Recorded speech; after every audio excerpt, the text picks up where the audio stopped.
ইসুরু উদানের বলে স্কোয়ার লেগের উপর দিয়ে ছক্কা হাঁকালেন মাহমুদুল্লাহ রিয়াদের টি-20 ক্যারিয়ারে। সেটাই সম্ভবত রোশনাই ছড়ানো হাইলাইট। দীর্ঘদিনের ক্যারিয়ার তার, তবুও কার্যকর ও সেই সাথে ধুন্দুমার ব্যাটিংয়ের মিশেল। মাহমুদুল্লাহর ক্যারিয়ারে এমন 5টি ইনিংস খুঁজে পাওয়া যায়। 139টি টি-20 ম্যাচ খেলেছেন, বাংলাদেশের খেলোয়াড়দের মধ্যে সর্বোচ্চ। তবুও স্মরণ করবার মতো ইনিংস একেবারে হাতে গোনা। 8টি হাফ সেঞ্চুরি তিনি করেছেন টি-20 ক্যারিয়ারে, তাতেও রয়েছে সংশয়। তবে একেবারেই যে দারুণ কিছু ইনিংস রিয়াদ খেলেননি তা কিন্তু নয়। এই যেমন নিধাস ট্রফির সেমিফাইনালে তার খেলা ইনিংসটি বাংলাদেশকে তুলেছিল ফাইনালে। শেষ ওভারে জয়ের জন্য প্রয়োজন ছিল 12 রান, শেষ 2 বলে দরকার ছিল 6 রান। শেষ ওভারের 5ম বলে ছক্কা হাঁকিয়ে সেদিন তিনি গোটা বাংলাদেশকে আনন্দে ভাসিয়েছিলেন। দায়িত্ব নিয়ে দলের জয় অবদান রেখেছিলেন স্বাগতিক শ্রীলঙ্কার বিপক্ষে। 18 বলে 43 রানের ঝকঝকে এক ইনিংস খেলেছিলেন মাহমুদুল্লাহ। প্রায় 239 স্ট্রাইক রেটে সেই ইনিংসটি যেমন ছিল কার্যকর, তেমনি টি-20 সুলভ।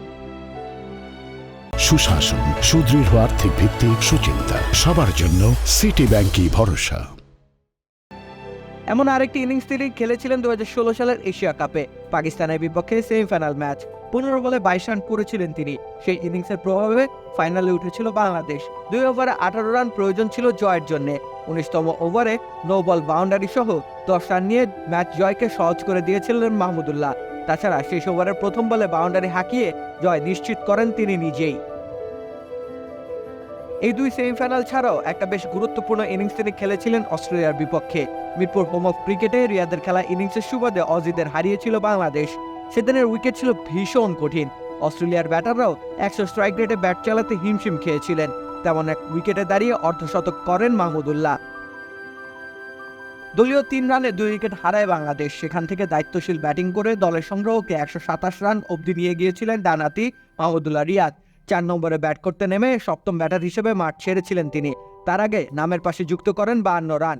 53 বলে সেই ইনিংসটি বাংলাদেশকে লড়াই করবার সুযোগ করে দিয়েছিল। মিরপুরের বৈরী উইকেটে অজিদের চেপে ধরেছিল এরপর বাংলাদেশের বোলাররা।